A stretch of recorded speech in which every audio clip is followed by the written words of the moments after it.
Howdy ho there, peeps. Unfortunately, it looks like this might be the last video of the season. Libby's got a head cold, so take me a couple weeks to get over that probably, which can push me till right around the first of the year. So, but I had a good year this year. Shot some decent fish. Started diving on the mega cat in earnest. Did some change out of my boats. Diving on a few different boats. I'll talk more about that at the end of the video. But hopefully next year I'll get me a big black, a big fireback, because this year I got to move into the helium range that I've been wanting to do for years. So we'll probably see some deeper diving next year. I did get a couple shots off on a couple wahoo. Had two opportunities to shoot wahoo this fall, and first one I never connected with it. The other two shots I got off on the second attempt or second opportunity. Made contact with one and broke my hardware on the second one. It's a powerful fish. So I'll upgrade my gun a little bit this winter, and hopefully next year get another shot off on some wahoo. So I'll do some extra footage that I had that I did not get to use earlier in the season on the end of this video, so stay tuned for that. And if I don't get to talk to you before the end of the year, Merry Christmas and Happy New Year.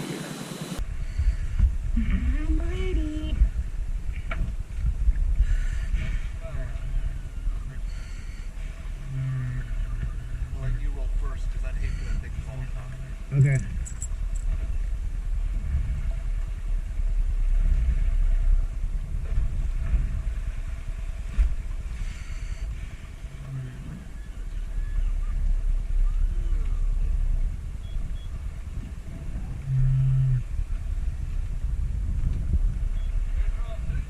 Right.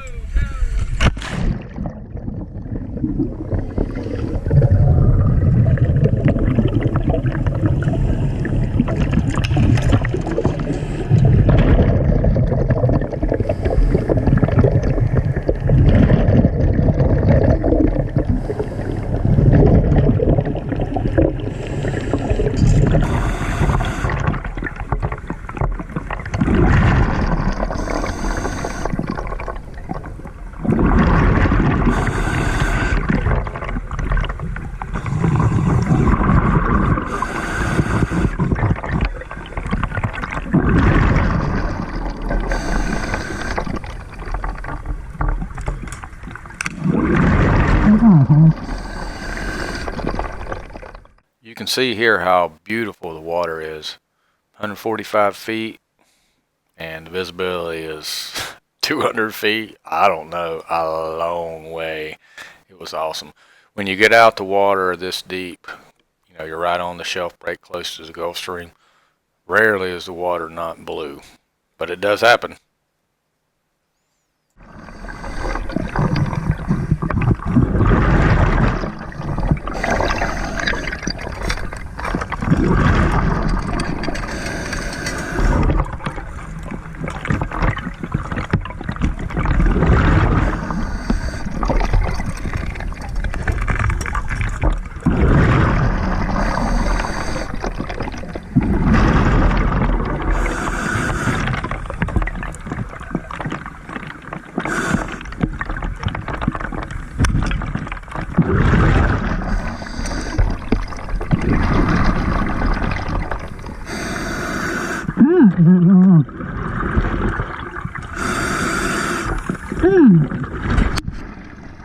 So the power head didn't go off, obviously. That's all my fault, I hate to say. I forgot to seal the rim of the cartridge the night before, and I tried to do it in the morning before I left, and they weren't completely dry by the time we got out there. I was trying to use a 357 Magnum shell because that 38 just wasn't doing it. But I ended up having to switch back to the 38.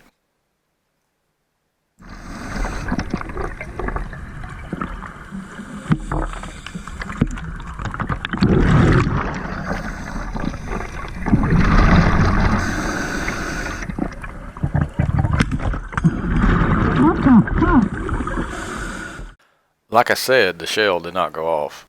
The only reason I got it was because, well, it was an awesome shot. And that impaled the power head into its skull. Otherwise, I wouldn't have got that hogfish.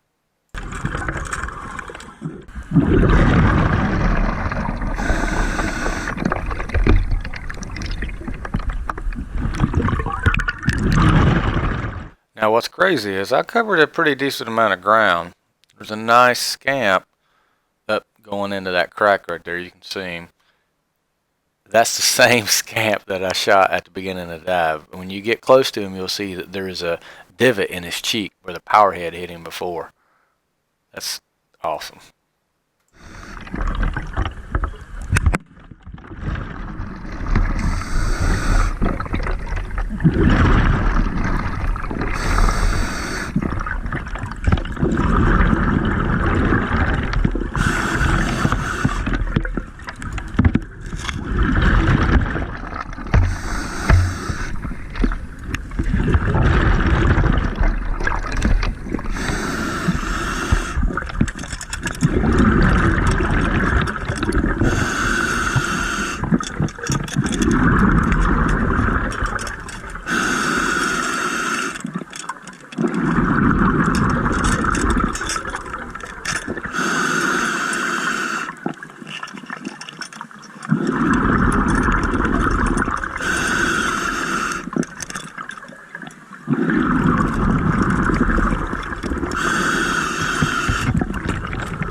So of course, as soon as I'm away from my gun and I don't have a shaft loaded or ready at all, here come the hogfish.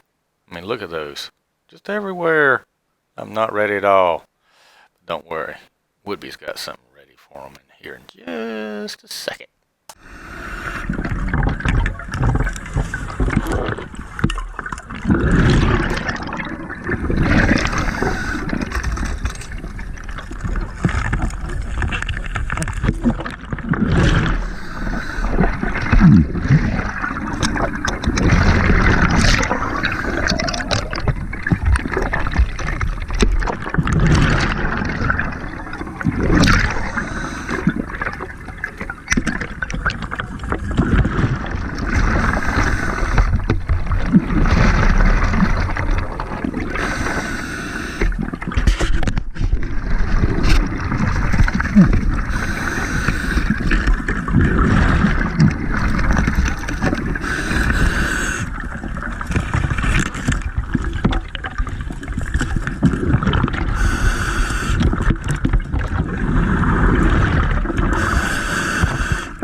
There's a whole lot of helium going into that thing. Helium makes them go up even faster. So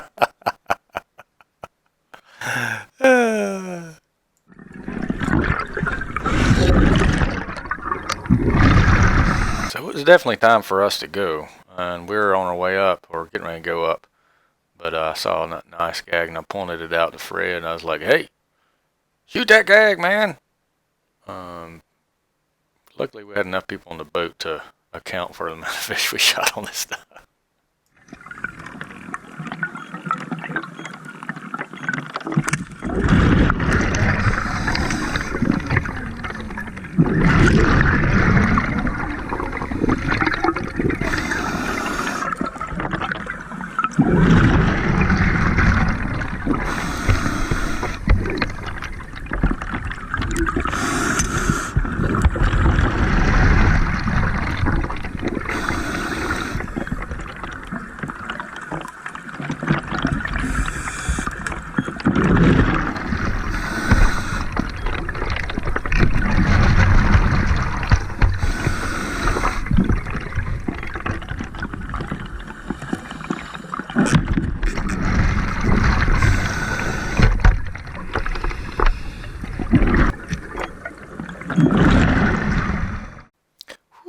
Man, that is a nice gag. Look at that thing. Good job. Bird dogging that thing would be. You're welcome, Fred.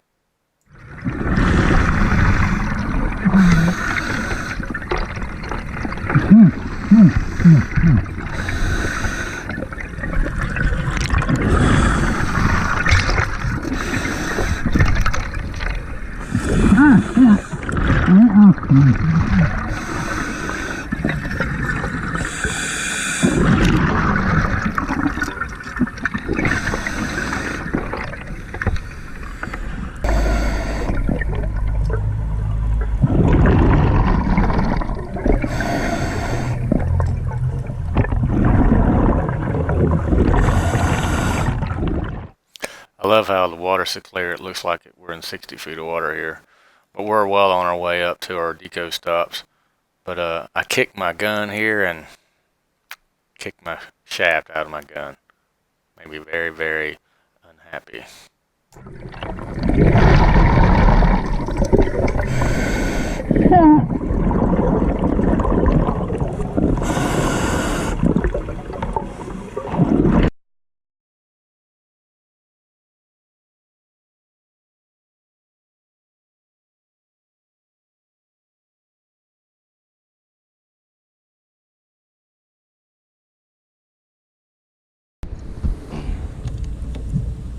Howdy ho there, people.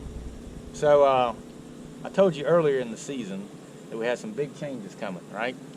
So as you've probably already noticed, I'm doing a lot of diving on the Mega Cat. Well, there's a reason for that. I got a lot of boats to dive on, and there's two new ones. One is Jetstream. Don't worry, I'll pan to it. Pan to it, yeah. okay. She's pretty. Yeah, that's right. And pretty fast. That's right. The second one is the Huntress, which we'll show you in a little bit. But now that Keith has bought a new boat and he's getting back into the spearfishing scene, I thought it was time that we acknowledge that fact, right? Because it's been a while. He's been running charters for a long time doing that whole teeth thing. So to get him back in the swing of things, we have 99 tips to be a better spear fisherman. Well, I'm going to start reading them on the way out right now. 99 tips. That's right. I got it. So We'll brush up on this before we head offshore real quick. Well, we'll see how you do. All right. Maybe we need a refresher. All right. Maybe. All right, people. We're going to try to. That's wrong, by the way. That's wrong. That is very wrong. That so would be. Yeah. So anyway, we're going to go out and do a little late afternoon flounder dive just to check out the boats, make sure everything's working okay. Y'all ready? Ready. Let's do it, people. Just so you know, this is what happens when you talk smack to somebody on the dock before you leave.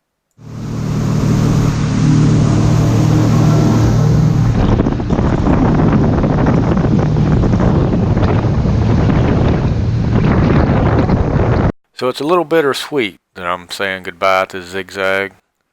She's going to retire to the Virgin Islands and become a dive and snorkel boat, which is good for her. She's been a good workhorse for me for many years. Shot a lot of fish, had a lot of good dives, had a lot of good times on that boat. But I got the Huntress to go shoot some flounder on, and the old Jetstream and Mega Cat to go offshore with. So don't worry, the videos will still be coming.